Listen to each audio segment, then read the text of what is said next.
여러분, 오늘은 10월 첫 주일입니다. 오늘 전 세계 교회는 한 분 우리의 구주 예수님의 초청으로 성만찬을 거행합니다. 이 뜻깊은 날 이 예배로 나오신 여러분을 환영합니다. 이제 다같이 자리에서 일어나 세계 성찬 주일 예배 함께 하나님 앞에 드리겠습니다.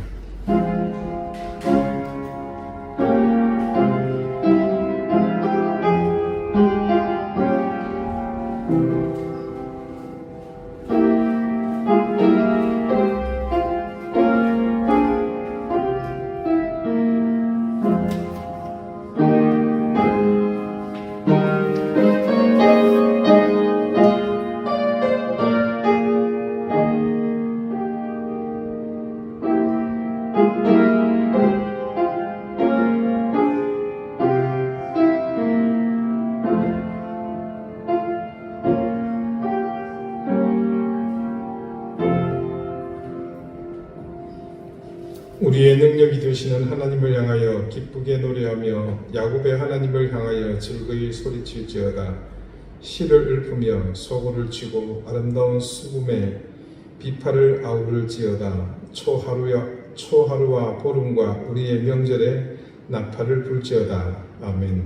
하나님, 올여름 폭염의 위세는 가히 역대급이었습니다. 9월이 다 지나가도 그 위세가 여전함을 보며 가을은 오지 않을 것 같았습니다. 그러나 우리는 이제 어느덧 가을의 한가운데 섰습니다. 그리고 늘 그렇듯이 만물이 섭리를 따라 자기 역할을 감당하는 것을 봅니다. 하나님, 우리가 부족하지 않도록 그리고 부끄럽지 않도록 이 가을의 방관자가 아닌 중심에 서서 이 계절이 원하는 하나님의 뜻을 함께 이루어가게 해 주십시오. 그리고 그 모든 일의 주관자이신 하나님을 향해 진심 어린 경배와 찬양을 드리게 해 주십시오. 오늘 하나님을 향해 예배드리는 이 모든 주의 자녀들에게 하늘의 신령한 은혜를 더해 주십시오. 예수 그리스도 이름으로 기원하옵나이다. 아멘. 찬송가 4장 함께 찬송합니다.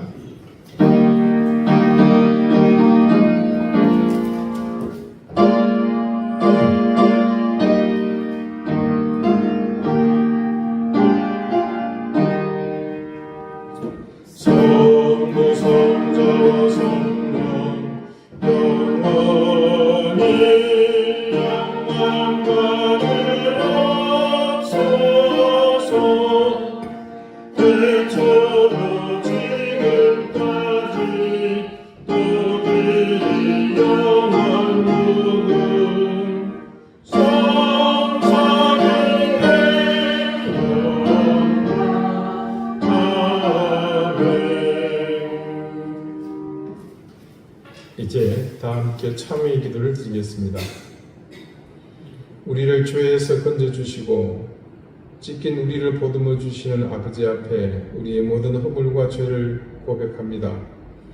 음행과 온갖 더러운 것과 호색과 우상숭배와 주술과 원수 맺는 것과 분쟁과 시기와 분냄과 당짓는 것과 번연함과 이단과 투기와 술취함과 방탕함이 우리 삶의 전부였습니다. 이 모든 것이 육체의 더러운 것일 뿐만 아니라 그 같은 일을 행하는 자는 하나님의 나라를 유업으로 받을 수 없음에도 불구하고 하나님을 두려워함 없이 이 모든 악한 일을 행하며 살았습니다. 고달프고 어렵고 그래서 눈길조차 주기 싫은 의와 진리를 따르는 것보다 죄에 물들었던 이전의 우리 삶을 쉽게 따라가며 따라갔던 저희의 나약한 의지를 용서해 주십시오. 주님께서는 늘 깨어서 기도하라 하셨는데 우리는 매 순간 깊은 잠에 빠져 있었고 말씀에 기민하게 반응하지도 못했습니다. 오늘 성찬을 앞두고 우리가 주님의 몸과 피를 범하지 않도록 이 모든 허물과 죄를 고백하며 사죄받기를 원하오니 우리를 긍휼히 여기시고 이 모든 죄에서 건져주셔 주의 성찬에 참여하기에 부족함이 없게 해주십시오. 이제는 하나님과 나만이 하는 은밀한 죄를 생각하며 계속해서 침묵 가운데 참회의 기도를 드립니다.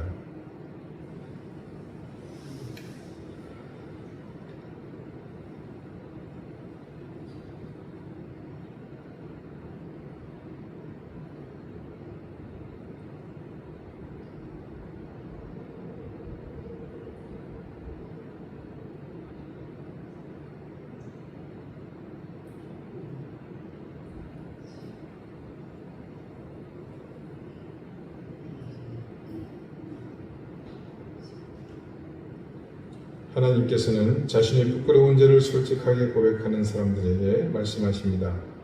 여호와께서 그의 앞으로 지나시며 선포하시되 여호와라 여호와라 자비롭고 은혜롭고 노하기를 더디하고 인자와 진실이 많은 하나님이라 인자를 천대까지 베풀며 악과 과실과 죄를 용서하리라.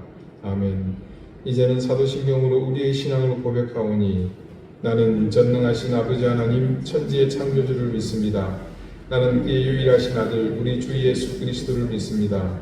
그는 성령으로 잉태되어 동정녀 마리아에게서 나시고 본디오 빌라도에게 고난을 받아 십자가에 못 박혀 죽으시고 장사된 지 사흘 만에 죽은 자 가운데서 다시 살아나셨으며 하늘에 오르시어 전능하신 아버지 하나님 우편에 앉아 계시다가 거기로부터 살아있는 자와 죽은 자를 심판하러 오십니다.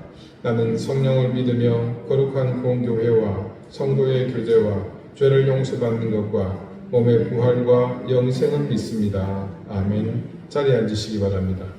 이제 다 함께 성시를 교독하겠습니다. 성시는 교독문 92번 성찬 두 번째 편입니다.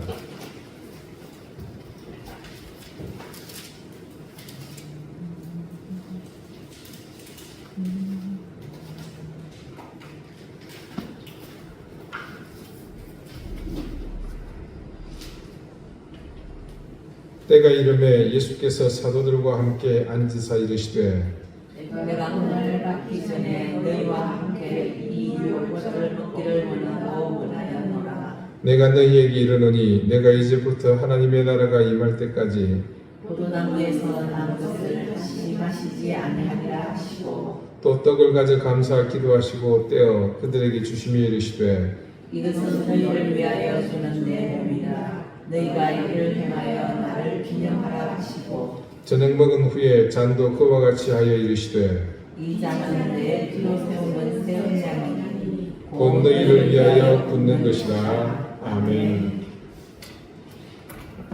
기도드리겠습니다. 하나님, 가을이 깊어가는 오늘 10월의 첫 주일 우리가 거룩한 덧입음을 통해 하나님께 예배드리는 구별된 이곳 귀한 자리에 서 있음을 진심으로 감사드립니다. 우리의 삶이 늘 일상처럼 반복되는 시간의 연속이지만 이 한순간이 얼마나 귀하고 소중한 것인지 마음으로 깊이 느끼며 주시는 귀한 은혜를 그래서 보배롭게 마음에 간직하게 해주십시오. 가을이 되면 언제나 변함없이 만물이 결실을 향해 자신의 주어진 책임을 다하는 모습은 너무나 아름답기 그지없습니다. 그들의 최선으로 빚어진 결과물들이 세상을 가득 채우는 모습을 보며 단지 외적 아름다움만을 느끼는 것으로 그치지 않게 해주십시오. 그 모든 현상을 보며 욕망을 쫓아 주변을 보지 못하고 정신없이 달리기만 하는 우리 미련한 인생이 깨닫게 하시고 그 가운데 우리 인생을 향해 말씀하시는 하나님의 뜻을 헤아리며 자신을 돌아보는 시간이 되게 해주십시오. 이 시대는 그 어느 때보다도 겸비함으로 하나님의 뜻을 삶으로 드러내는 믿음의 본이 필요한 때임을 깨닫기에 이제껏 우리가 사람을 중심으로 인본주의적 생각으로 우리 욕심껏 누려왔던 신앙을 이제는 정말 하나님의 참 뜻을 이루는 올바른 신앙으로 회복하게 해주십시오. 이는 비단 우리만이 아니라 이 땅의 모든 그리스도인, 더 나아가 이 세상 가운데 세워진 모든 교회가 하늘 높이 세워 강렬한 불빛으로 세상 가운데 드러나고 싶어하는 그 십자가에 부끄럽지 않는 모습으로 자신들을 낮추며 엎드리게 해주십시오. 오늘 전 세계 이 지구상의 모든 교회가 주님이 제정하신 성찬 예식을 향하는 뜻깊은 날입니다. 우리가 주의 성찬에 참여하는 그것만으로도 충분히 뜻깊고 의미 있는 일이지만 이 지구촌의 모든 교회가 10월 1일이라는 이 날을 10월 첫 주일이라는 이 날을 기점으로 24시간 내내 이 성만찬의 장이 펼쳐지는 기적같은 경험을 공유하면서 모두가 하나된 교회, 보편의 교회로서 이 교회를 세우기 위해 우리를 위해 몸이 찢기고 피를 흘려주심을 기억하게 해주십시오. 그래서 병들고 상하고 무너져 내린 이 땅을 위해 함께 기도하게 해주십시오. 하나님, 지구촌 모든 분열과 다툼 그리고 전쟁이 한가운데 함께 해주십시오. 우크라이나, 네팔, 미얀마, 아프가니스탄, 그리고 이스라엘 중심으로 한 중동의 모든 현장이 하나님의 은혜와 긍휼을 되찾게 해주십시오. 무안공항에서 항공기 사고로 가족을 잃은 사람들을 이 정부가 외면하고 있습니다. 이익을 쫓아 축소하며 때로는 확대하는 사악한 정치인들은 입을 닫고 있습니다. 사고를 이용해 먹는 사악한 정치인들의 민낯을 그대로 보여주는 이 사태가 양심을 따라 정의와 상식으로 해결되게 해주시고 그 결과를 통해 유족들의 피눈물을 닦아주시기를 구합니다. 우리 사랑하는 교우들을 지켜주십시오. 병마로 고통받는 가족들을 주님 치유해 주십시오. 하나님, 양재용 집사를 기억하시고 그 아들을 주님 굳건히 붙잡아 주십시오. 우리 자녀들의 앞길을 인도해 주십시오. 어려운 생업의 현장을 지켜주십시오. 이 시간 우리 가운데 내려오셔서 우리의 예배를 받으시고 우리의 간구와 찬양에 응답해 주십시오. 겸손한 마음과 가난한 심령으로 주님만을 바라보오니 주님 우리를 불쌍히 여겨 주십시오. 예수 그리스도 이름으로 기도드립니다. 아멘.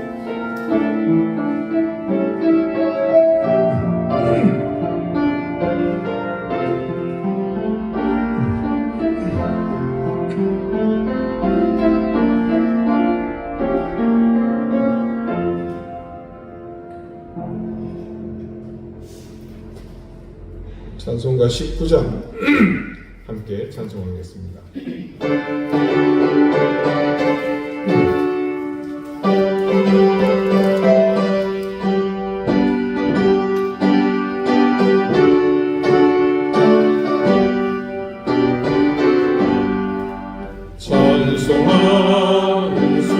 찬송하는 소리서 하나님 바라보나 하늘 아버지의 이름 얼마나 바라보나 세상 사람 찬양하자 어느 것이 하나님께 할렐루야 할렐루야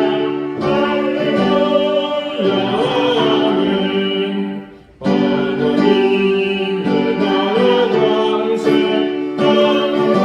영원히 떠나 하나님의 영광 나라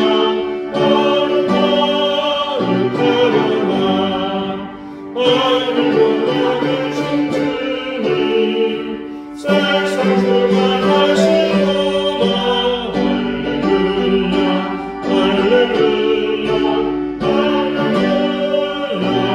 아멘. 하나님의 크신 섭리 내가 그대로 되도다 오늘 아버지의 뜻은 거룩하도다 주 예수 기뻐하시옵소서 기쁜 나를 주옵소서 할렐루야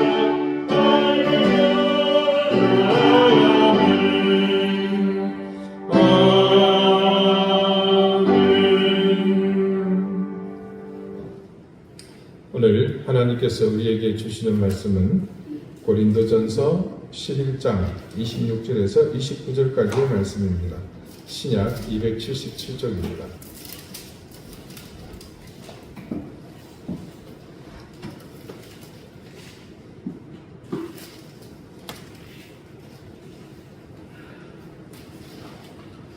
고린도전서 11장 26절에서 29절까지의 말씀을 제가 읽겠습니다. 이제 다 같이 자리에서 일어나 하나님의 말씀을 경청하십시오.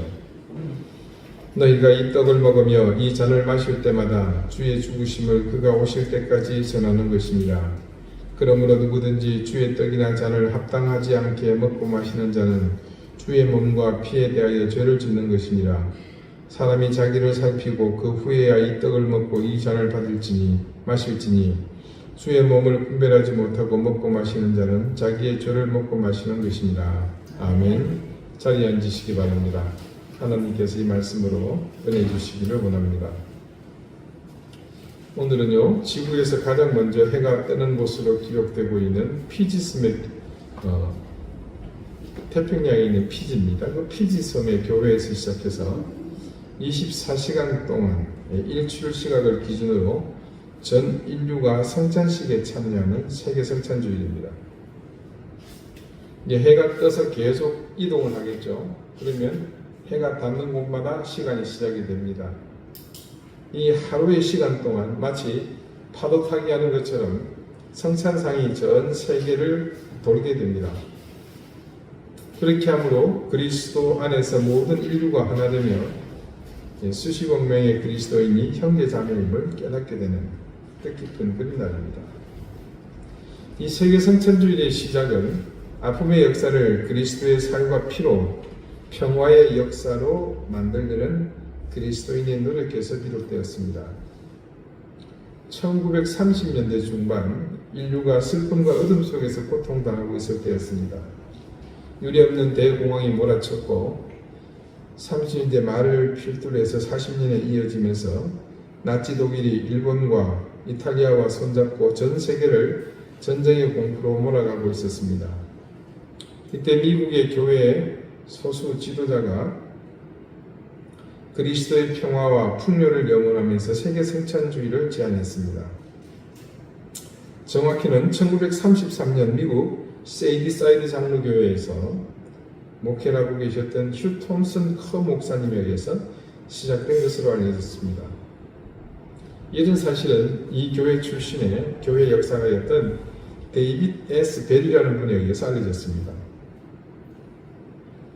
휴 톰슨 커 목사님이 총회 의장으로 재임하던 1930년에 처음으로 세계 성찬주일 개념을 생각했고 실제로 1933년 그 세이디사이드 교회의 청지기 부서에서 시작이 되었다고 합니다. 그것은 모든 사람이 영감과 정보를 받고 무엇보다도 예수 그리스도의 교회가 얼마나 중요한지 그리고 각 회중이 서로 어떻게 연결되어 있는지 알 수 있도록 기독교 연합의 예배에서 교회로 하나로 모으려는 시도였습니다. 세계 성찬주일은 1936년 미국 장로교회에서 장로교 전체에서 채택이 되었고요. 이후 다른 교단으로 확산하였습니다. 그리고 4년 뒤 1940년 제시 모렌 베이드가 이끄는 미국 기독교 교회 협의회, 이 전신이죠. 당시 미국 연방교회 협의회는 세계 성찬주의를 지지하고 전 세계 기독교 교회에 홍보하기 시작했습니다. 그렇게 10월 첫째 주일을 세계 성찬주일로 지킬 것을 제안했고 세계 교회 협의회가 이 아이디어를 받아들이면서 출발하게 되었습니다. 여러분 얼마나 감동적입니까? 전 세계 산재에 있는 교회가 물론 상대적으로 각 교회들마다 시간 차이는 존재합니다.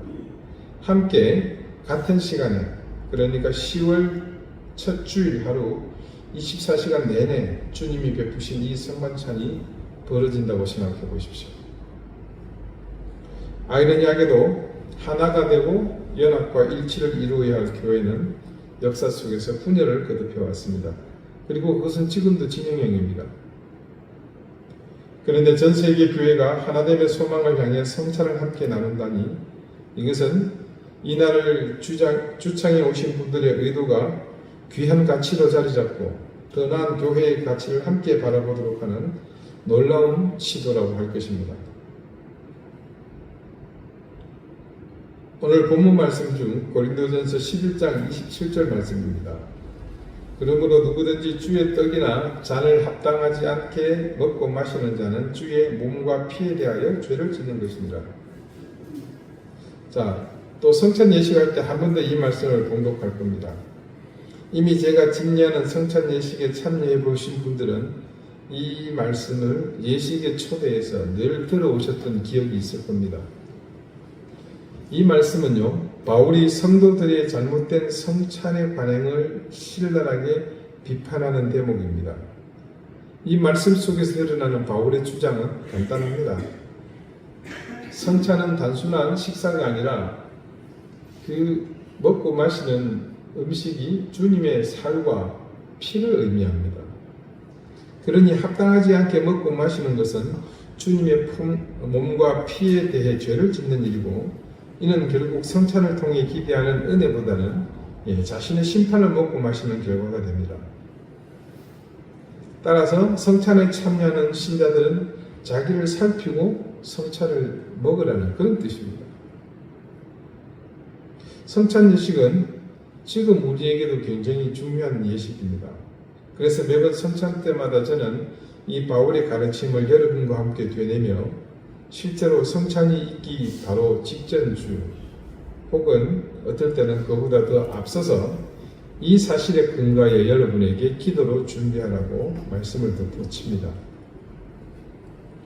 이렇게까지 성찬을 준비하면서 그 핵심을 지켜주는 말로 오랫동안 자주 인용된 말씀이 바로 이 구절입니다. 자기를 살피라. 오늘 설교 말씀의 제목이기도 합니다. 여러분은 이때 자기를 살피라는 바울의 권고를 어떤 의미로 수용하셨습니까? 이것은 논란의 여지가 없습니다. 바로 도덕적 의미로서 자기 성찰을 주문하는 겁니다. 물론 저도 여러분에게 바로 그런 의미를 듬뿍 담아서 늘 주문을 했습니다. 하지만 여기는 한 가지 함정이 있습니다. 우리가 성경 말씀을 읽을 때 되도록 이런 사실을 염두에 두고 읽는 것이 때로는 필요합니다. 어떤 것은 말씀에 적힌 문자 그대로를 수용하는 것이 바람직할 때가 있습니다. 이웃을 사랑하는 말씀이나 남의 것을 도둑질하지 말라는 것이나 살인하지 말라는 것, 간음하지 말라는 것. 오늘 우리 고백의 참여의 기도에서도 소개했습니다마는 바울이 얘기했던 육체에 속한 그런 일들을 하지 않는 겁니다. 그러나 반대로 문자 그대로 따라하면 큰일 나는 것도 있습니다. 가령 손이 실족하게 하면 그 손을 찍어내어 버리라는 말씀이 있습니다. 그런가 하면 형제를 실족하게 하는 것은 그 목에 연자맷돌을 달아서 물에 던지는 것과 같다고 하는 말씀도 있습니다. 여러분 맷돌 하나만 해도 우리가 들기 무지 어렵습니다. 연자맷돌은 여러분 이만합니다. 이게 우리가 말씀을 그냥 흘려리기서 그렇지 천지가 무너져도 못 빠져나옵니다. 빠져 죽으라는 얘기입니다. 이렇게 하면 누가 과연 교회에 출석하면서 예수 그리스도를 구주로 영접을 할 수 있겠습니까? 이런 예는 비단 우리가 강조하지 않아도 또 부연하지 않아도 초등학교에 다니는 정도만 되면 다들 판단할 수 있습니다. 하지만 그와 다른 경우도 있습니다. 오늘 성찬을 향해 바울이 내던진 말이 전형적인 그런 의미를 담고 있습니다. 지금 바울은 예수 그리스도의 몸과 피를 상징하는 떡과 포도주를 먹고 마심에 있어서 먼저 자신을 살피라고 주문했습니다. 이 사실은 누가 보더라도 마땅히 그래야 하는 것, 적어도 성찬을 앞두고는 당연히 지켜야 할 마땅한 신자의 자세라고 일축하고 맙니다. 그런데 바울이요, 이 말씀을 할 때는 우리가 일반적으로 이해하고 있는 이와 같은 의도를 담고 한 말은 아닙니다. 누가 보더라도 앞서서 말씀드린 대로 바울이 성찬을 앞두고 요청하는 이 말에 토를 달 사람은 없습니다. 그래서 조금 심각하게 신앙생활 하시는 분들은 성찬을 자신이 받아서 먹고 마시기에 합당하지 않다고 판단하시는 사람은요, 이 말씀의 액면 그대로 행동하는 경우가 들어 있었습니다. 진지하게 기도하면서 나를 살펴보니까 나 같은 놈이 지금 이 성찬에 참여해서는 안 되겠구나. 그래서 성찬을 사용하고 불참합니다. 아마도 우리나라의 모든 교회가 성찬 때마다 이 사실로 인해서 적잖이 드러나지는 않지만 내적으로 고민하고 혼란스러워하는 분들이 있습니다. 그런데 이런 마치 관행과도 같은 행동은 이 말씀을 읽을 때 그 말씀을 바울이 하게 된 배경에 대한 이해가 전혀 없으므로 진짜 의도와 다른 반응을 보였던 겁니다. 이 성찬을 두고서 바울이 그렇게 얘기한 데는 이유가 있었습니다. 먼저 오늘 본문 말씀에 속해 있는 고린도전서 11장의 앞선 내용을 함께 보겠습니다. 고린도전서 11장 17절부터 22절까지입니다. 신약 276페이지를 한번 펴보실까요?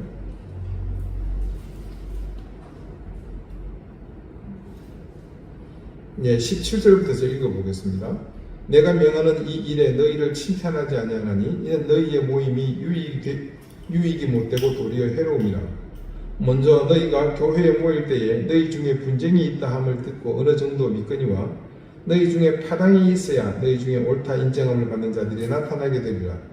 그런즉 너희가 함께 모여서 주의 만찬을 먹을 수 없으니 이는 먹을 때에 각각 자기의 만찬을 먼저 갖다 먹으므로 어떤 사람은 시장하고 어떤 사람은 취함이라. 너희가 먹고 마실 집이 없느냐? 너희가 하나님의 교회를 업신여기고 빈궁한 자들을 부끄럽게 하느냐? 내가 너희에게 무슨 말을 하랴? 너희를 칭찬하랴? 이것으로 칭찬하지 않노라. 뭔가 좀 문제가 있다 그렇죠? 지금 이 교회의 담임 목사는 바울 이후 아볼로가 부임해 있습니다. 아볼로 편에 고린도 교회에서 온갖 잡다한 일들이 벌어지고 있는 것에 대해서 소식을 전해 듣게 되었고 바울은 그 문제에 대해서 고린도 교회에 편지를 씁니다. 그렇게 해서 나오게 된 것이 고린도 전후서입니다. 근데 오늘 본문은요, 성찬과 관련해서 그곳에 잡음이 있었던 겁니다. 바울은 그래서 자신이 전해들은 성찬과 관련한 문제를 여기서 지적하면서 그들이 잘못하고 있는 부분을 구체적으로 짚어주고 있습니다. 내용은 이렇습니다. 바울은 이미 고린도 교회에 충분히 파당이 나뉘어서 엉망진창이 되었다는 사실을 잘 알고 있습니다. 바울파가 있고요, 새로운 목사 아볼로파가 있고, 저쪽에 있는 게바, 베드로파가 있습니다. 그리고 이것도 저것도 싸우지 마라. 나는 그리스도파다. 얄미운 것들이죠. 꼭 그럴 때 그런 사람이 나타나요. 이 정도로 머리가 아파 죽을 지경인데 거기에 대해서 또 다른 파당이 지금 의도치 않게 생기는 상황을 말합니다. 그 파당은 의역에도 먹는 것 때문입니다. 만찬 때문에 생긴 일입니다. 이것이 정말로 황당한 것이 우리가 성찬을 나누면서 주로 거론되는 성찬의 주제가 여러분도 기억하시겠지만 하나됨입니다. 한 상에서 먹고 마시는 식구가 되잖아요. 물론 그 하나됨의 핵심은 당연히 그 음식이 주님의 살과 피이기 때문에 그것을 주시는 주님과 더불어 하나 되는 겁니다. 그러므로서 자연스럽게 함께 나눠 먹고 마시는 공동체는 더욱 하나됨, 연합과 일치가 완성되는 겁니다. 그렇게 연합과 일치를 지향하는 전형적인 예식이 파당의 원인이 된다고 하니 얼마나 복장 터질 일입니까? 바울이 말하고 있는 그 파당이 생길 수밖에 없는 상황은 20절과 21절을 설명하고 있습니다. 그런즉 너희가 함께 모여서 주의 만찬을 먹을 수 없으니 이 전제가 이미 같은 시간에 같이 먹을 수 없다는 겁니다. 그러면 어떻게 됩니까? 먼저 온 사람은 나중 올 사람을 좀 기다리면 되죠. 나중 오는 사람은 서둘러 오면 되고, 그죠? 21절 보십시오. 이는 먹을 때에 각각 자기의 만찬을 먼저 갖다 먹으므로 어떤 사람은 시장하고 어떤 사람은 취함이라. 자, 조금 전에 말씀드린 그 20절에서 말씀드린 함께 먹을 수 없는 그 식사 자리는요, 주의 만찬은 우리가 말하는 성찬이 아닙니다. 두 번 이루어져요. 함께 먹고 마시고 그 다음에 이루어지는 겁니다. 여러분 성찬식 하면서 배부르게 먹고 그냥 끼니를 그걸로 대체하신 적이 있습니까? 아니죠. 만약 그러면 이게 요만한 거 빵 조각 하나 가지고 이 간에 기를 가는 겁니다. 그러니까 20절이 말하는 만찬은 성찬이라는 상징적인 예식을 하기 전에 함께 먹고 마시는 아침, 점심, 저녁 그 세 끼 중에 하나인 그 끼니에 해당하는 만찬입니다. 굳이 만찬이라는 이름을 붙이는 걸로 봐서는요, 상당히 많은 음식을 차려서 나눠 먹었다는 것을 짐작할 수 있습니다. 자, 그렇다면요, 이렇게 서로 기쁨으로 음식을 먹고 마시는 자리인데 어떻게 그곳에 파당이 형성된다는 말입니까? 그 원인을 제가 설명해 드리겠습니다. 이곳은 고린도입니다. 항구죠. 그 당시 헬라 지역에서 규모로서는 가장 크다고 자부하는 곳 중에 하나입니다. 그런 항구의 특성상 자연 왕성한 무역 활동이 있었고요. 그곳에서 내려오면 바로 지중해거든요. 조금 더 가면 시리아 지역, 이렇게 예루살렘, 이스라엘권 지역으로 가게 되고요. 조금만 위를 보고 오른쪽이죠. 그러니까 터키 쪽으로 또 연결이 되고요. 아프리카 쪽으로도 연결이 되고. 그래서 왕성한 무역 활동이 있었습니다. 그러다 보니까 그곳은 막대한 물자가 오고 감으로 인해서 부의 축적의 정도에 따라서 자연스럽게 여러 계층이 형성이 되었습니다. 배를 가지고 있는 선주가 있었고요. 물건을 보관한 창고를 가진 사람도 있었고, 또 오는 물건을 받아서 팔고 하는 상인이 있는가 하면 그들에게 고용되어서 물건을 나르는 육체적으로 허드렛 일을 하며 품을 파는 사람도 있었습니다. 그런 곳에 교회가 세워졌습니다. 그 고린도 교회는 바울이 그곳에 이미 와 있던 브리스길라 아골라 부부와 함께 개척한 교회입니다. 그리고 그것은 주님의 가르침에 충실하게 모든 계층의 사람이 한데 어울려 계급이 없이 모두가 한 지체로 한 형제자매로 신앙 공동체를 이룬 것입니다. 그런데 말입니다. 교회 안에서 예수 그리스도의 이름으로 모두가 같은 지체, 한 공동체인 것은 분명하지만 세상에서는 엄연히 각자의 위치에서는 계층이 나누어져 있습니다. 교회와 세상은 다른 문제죠. 상황은 이랬습니다. 고린도 교회에 정해진 이 만찬의 시간이 있었습니다. 아무래도 그 시간은 주로 저녁 시간이 주를 이루었겠죠. 그럴 수밖에 없는 것이 아까 말씀드린 대로 다양한 계층의 고린도 사회에 존재했고, 아마도 대다수는 주로 낮은 계층을 이루고 있는 하루 벌어 하루 먹고 사는 사람들이 주류였을 겁니다. 이 사람들은 휴가를 마쳐야 비로소 시간이 자유롭습니다. 해가 지기 전에는 모두가 풀싹스를 받아야 하는 처지이기에 자신들을 고용한 사람들에게 매여 있습니다. 반면에 상대적으로 부유한 사람들은 이들과 상황이 전혀 다릅니다. 돈이 많은 사람은 뭐든지 다 많죠. 옷도 많고 신발도 많고 그리고 시간도 많아요.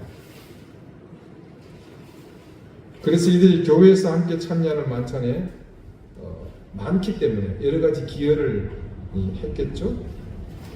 왜냐하면 함께 먹고 마시는데 여유가 있는 사람이 더 많이 기여하는 것은 인지상정 아니겠습니까? 근데 문제는요, 이 여유 있는 사람들이 많은 음식을 가지고 와서는 기다리지 못하고 자기들끼리 먼저 먹고 마셔버린 겁니다. 충분히 이해가 되시죠? 그래서 먼저 먹고 마시고 배 두드리면서 일부는 포도주가 과해서 알딸딸해 있습니다.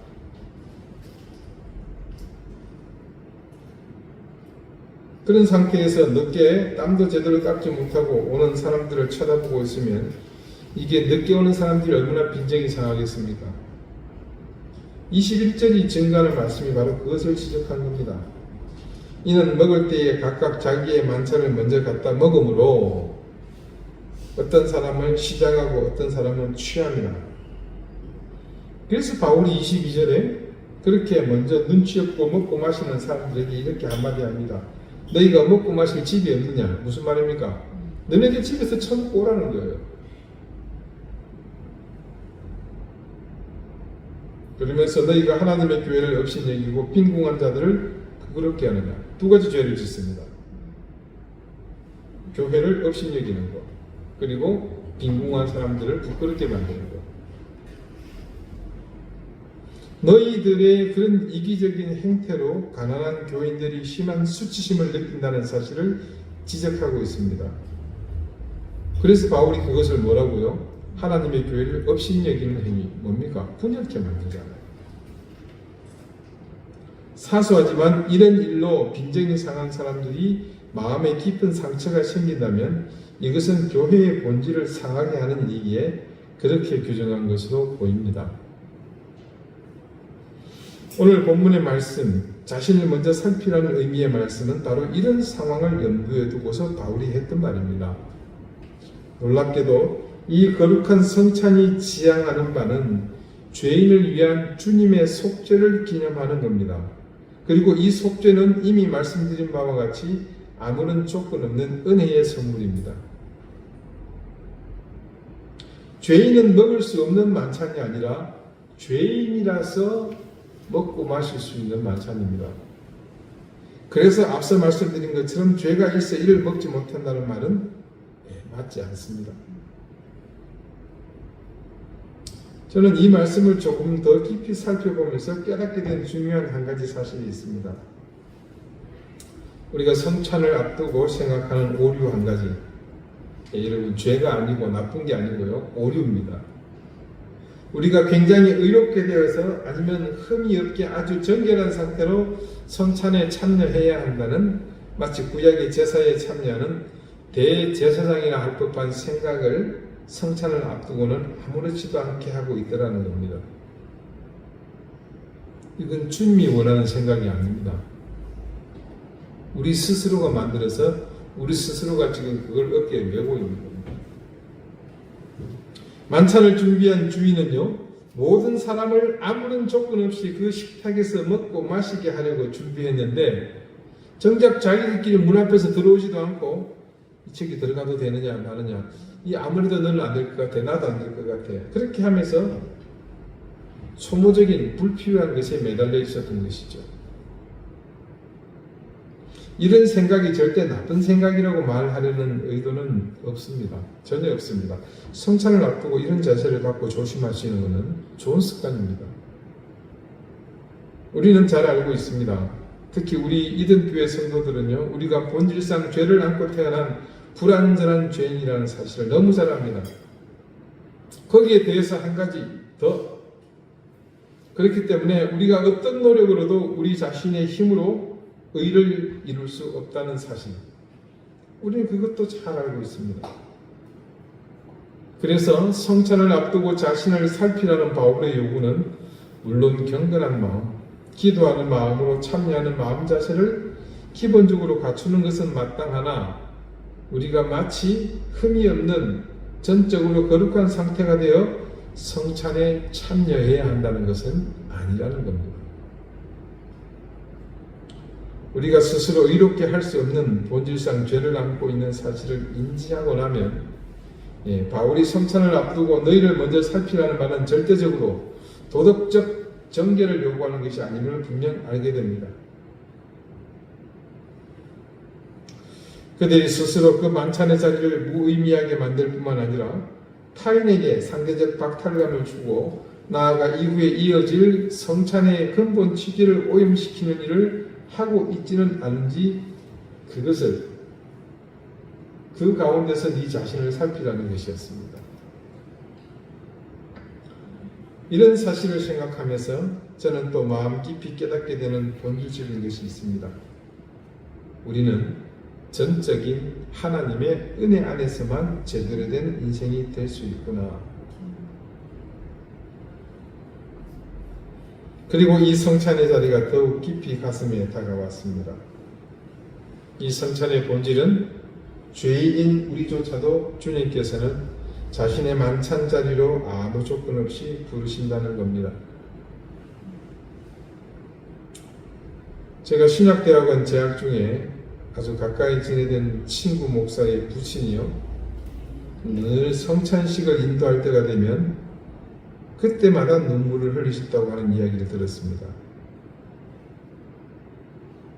그 친구의 부친 목사님이 눈물을 흘린 이유가 무엇이겠습니까? 주님의 살과 피를 받고는 그것을 받는 자신을 직시하게 된 겁니다. 그리고 자신이 아는 자기의 본 모습을 생각하며 그렇게 더럽고 추했던 내가 지금 주님의 몸과 피를 나눠 먹고 있다는 사실에 성찬 때마다 감사와 더불어 감격이 밀려왔기 때문입니다. 여러분, 이 성찬을 통해서 우리가 이런 사실을 아는 것과 모르는 것은 분명 신앙생활에 큰 차이가 있습니다. 보다 적극적으로 하나님의 은혜로 나아가는 사람과 소극적으로 그냥 주시니 받는다고 생각하는 사람의 신앙이 어떻게 같을 수 있겠습니까? 우리가 하나님의 신비로운 은혜를 알고 놀라운 그 사랑을 아는 것은 정말로 귀하고 보비로운 우리의 특권입니다. 우리 신앙의 질은 이 은혜와 사랑을 어떻게 누리느냐에 따라서 확연히 다르게 나타납니다. 늘 불평과 원망이 입에 붙어 있는 사람은 이 놀라운 은혜가 그 심령에 절대 자리 잡을 수 없습니다. 그러다 보니 그 인생은 나날이 자신의 삶 위에 더해지는 어둠에 짓눌려서 구원을 받았다고는 하나 그 삶이 이전보다 나아지지 않습니다. 그러나 나의 등 뒤에서 이런 놀라운 은혜로 나를 도우시는 하나님을 아는 인생은 어떤 절망과 고통의 자리에서도 소망을 잃지 않습니다. 여러분 앞에 이 석천상이 놓여져 있습니다. 이건 아마 우리나라 통틀어서 어느 교회도 갖고 있지 못한 귀한 겁니다. 이 자리를 빌어서 이렇게 아름답고 수준 높은 성찬상을 직접 만들어 주신 우리 김광열 교수님께 깊이 감사드립니다. 오래전부터 교수님은 이 성찬상에 대해 당신의 달란트를 어떻게 사용할지 고민했습니다. 제게 묻고 또 물어오셨습니다. 그리고 그 생각을 주신 하나님을 향해서 이렇게 이 세상 어느 교회도 없는 귀한 작품을 만들어 주셨습니다. 그렇게 하나님께 봉헌을 하셨습니다. 다시 한번 교수님께 감사를 드립니다. 여러분, 이 아름다운 성찬상을 보시면서 또 다른 교회에서는 경험하기 어려운 우리만의 이 성찬의 과정을 통해서 우리 모두 이 한 가지를 꼭 기억하게 되기를 바랍니다. 하나님은 죄로 영원히 죽은 우리, 온갖 더러움과 추함으로 가득한 우리를 이 성찬의 자리에 불러주셨고 우리 힘으로 도달할 수 없는 귀한 구원의 은혜에 도달하게 해주셨습니다. 이 고백이 우리가 함께 주님의 성찬에 참여할 때마다 우리 가운데서 함께 드려지는 우리의 신앙 고백이 될 수 있기를 바랍니다. 여러분, 오늘 설교 시간에 여러분에게 드렸던 말씀 다 잊어버리셔도 좋습니다. 대신 네가 하나만 기억합시다. 우리 주님은요, 지금 우리가 어떤 모습이어도 어떤 형편에 있어도 어떤 곳에 있어도 우리를 받아주시며 아무런 조건 없이 우리를 이 거룩한 만찬으로 늘 불러주시는 분이십니다. 이제 바로 그 만찬의 자리로 여러분을 초대합니다. 이제 우리 주님께서 베푸시는 성찬을 함께 받읍시다. 내가 너희에게 전한 것은 주께 받은 것이니 곧 주 예수께서 잡히시던 밤에 떡을 가지사 축사하시고 떼어 이르시되 이것은 너희를 위하는 내 몸이니 이것을 행하여 나를 기념하라 하시고 또 식후에 또한 그와 같이 잔을 가지시고 이르시되 이 잔은 내 피로 세운 새 언약이니 이것을 행하여 마실 때마다 나를 기념하라 하셨으니 너희가 이 떡을 먹으며 이 잔을 마실 때마다 주의 죽으심을 그가 오실 때까지 전하는 것입니다. 그러므로 누구든지 주의 떡이나 잔을 합당하지 않게 먹고 마시는 자는 주의 몸과 피에 대하여 죄를 짓는 것입니다. 사람이 자기를 살피고 그 후에야 이 떡을 먹고 이 잔을 마실지니 주의 몸을 분별하지 못하고 먹고 마시는 자는 자기의 피를 먹고 마시는 것이니라. 아멘.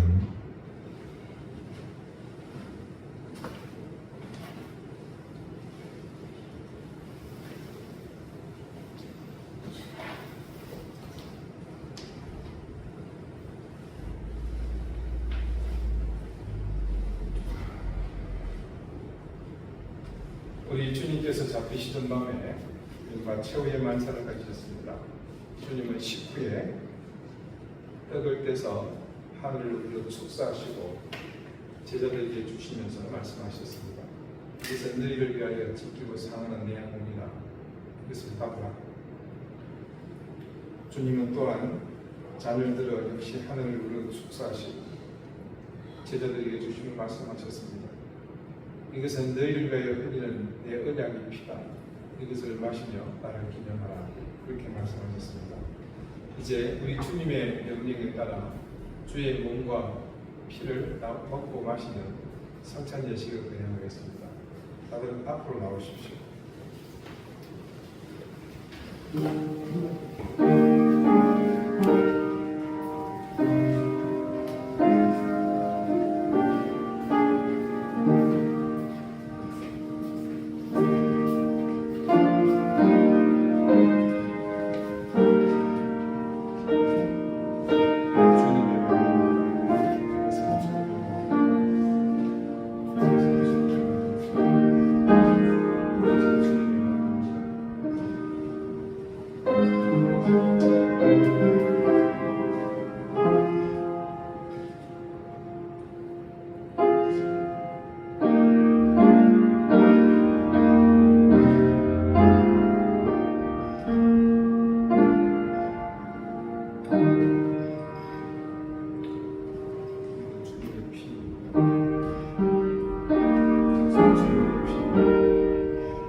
이 자리에 참여할 수 없는 우리지만 하나님께서는 그 어떤 것도 묻지 아니하시고 우리를 이곳으로 불러 죄인들과 함께 하시는 귀한 만찬을 이루셨습니다. 이제 우리가 함께 나눠 마신 주님의 살과 피가 우리를 새롭게 하며 무엇보다 우리를 하나로 묶어주는 주님과 하나 되는 귀한 자리로 변화되게 되었습니다. 하나님, 이후의 삶이 바로 그런 주님의 삶과 주님의 희생을 기억하며 그것을 삶으로 실천하는 우리가 되게 해주십시오. 예수 그리스도 이름으로 감사하며 기도드립니다. 아멘.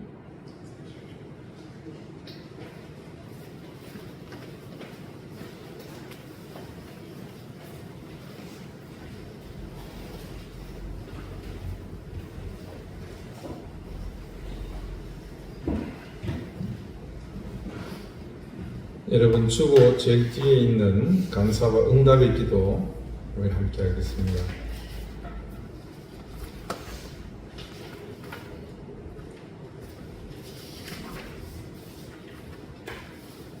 우리의 죄를 사하시기 위해 십자가에 달리신 주님의 살과 피를 기념하여 주의 자녀들이 함께 먹고 마셨습니다.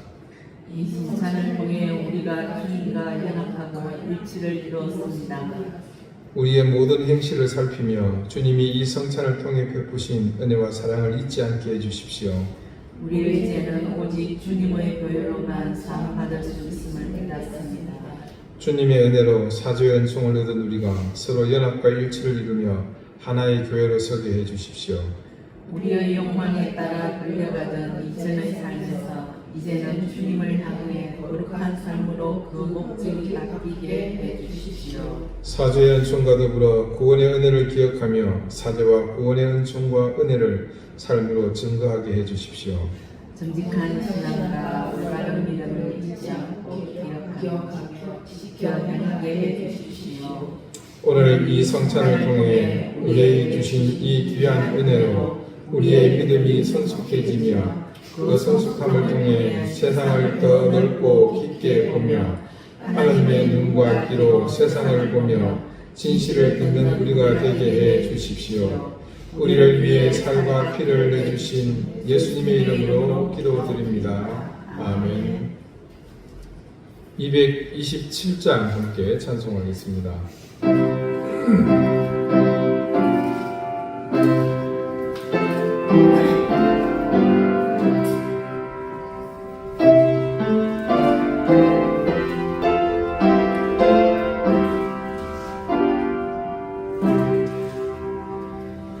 주 앞에 성찬 받기 위하여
음성 듣고서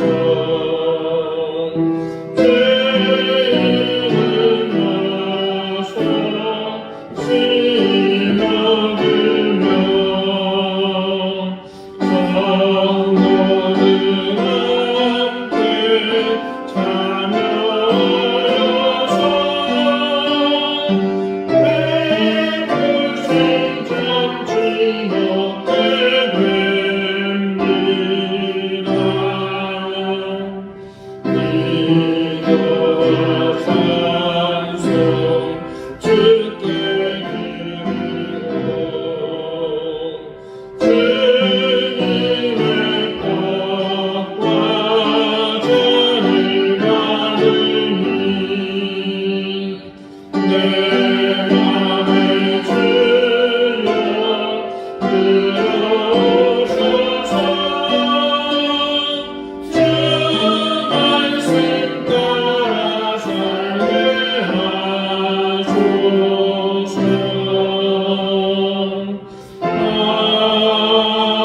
아멘. 하나님, 사랑하는 주의 자녀들이 하나님 앞에 귀한 예물을 드렸습니다. 모든 것이 하나님의 것이고 하나님이 주신 것임을 믿으며 그 고백을 담아서 하나님 앞에 드렸습니다. 드린 손길의 마음과 정성을 기억하시고 그곳에 담긴 저들의 하나님을 향한 귀한 사랑과 헌신을 간합해 주시옵소서. 교회를 위해 수고하며 섬기는 손길들, 또 여러 곳에서 보이지 않는 곳에서 기도하는 손길들의 열심과 그 마음을 헤아리셔 하늘의 신령한 은혜로 땅의 기름진 복으로 함께해 주십시오. 병으로 고통받는 교우들을 하나님께서 기억해 주셔서 그들의 아픈 그곳에 함께해 주시고 찾아와 주셔서 만져주시고 위로해 주시고 치유해 주십시오. 그래 살아계신 하나님을 경험하며 하나님 앞에 온전히 엎드리는 저희가 되게 해 주십시오. 감사드리며 예수 그리스도 이름으로 봉헌 기도드립니다. 아멘. 예, 오늘 성찬을 통해 주시는 은혜가 여러분과 함께 하시기를 바라겠습니다. 추석 명절 가정 예배 순서지가 마련되어 있습니다.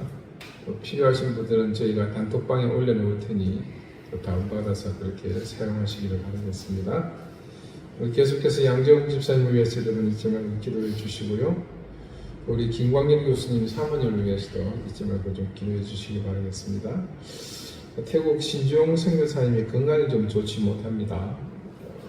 좀 원래 고질병이 있는데 이번에 또 신병 치료자 잠시 귀국합니다. 여러분 기도하실 때 혹시 기억하실 때마다 신주용 선교사님 건강을 위해서 기도해 주시면 감사하겠습니다. 다 같이 자리에서 일어나셔서 앞뒤 좌우에 계신 분들과 다정하게 인사를 나누시겠습니다. 추석 잘 보내십시오.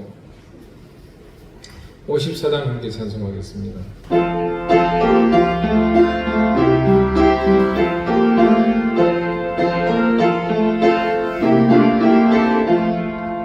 주여 복을 구하오니 건인하게 하시고 사랑마다 주를 이니 도력하시고 광야 같은 세상에서 항상 인도하소서.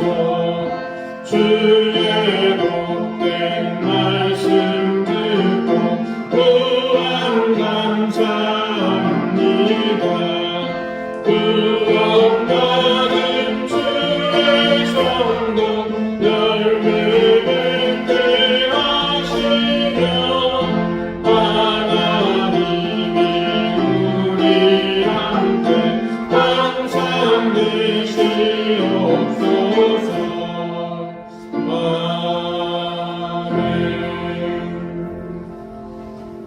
이제는 예수 그리스도의 은혜와 하나님의 사랑과 성령의 교통하심이 죄인을 위해 베풀어 주신 이 귀한 만찬에 참여한 우리가 우리의 모든 형편에서도 언제나 우리를 이끄시고 인도하시며 우리를 용납하시는 하나님이 있음을 기억하며 그 믿음을 발판 삼아 살아가기를 소망하는 우리 사랑하는 이등교회 성도들과 저들의 가정과 주신 생업 위에 이제로부터 영원토록 항상 함께 하시기를 간절히 축원하옵나이다.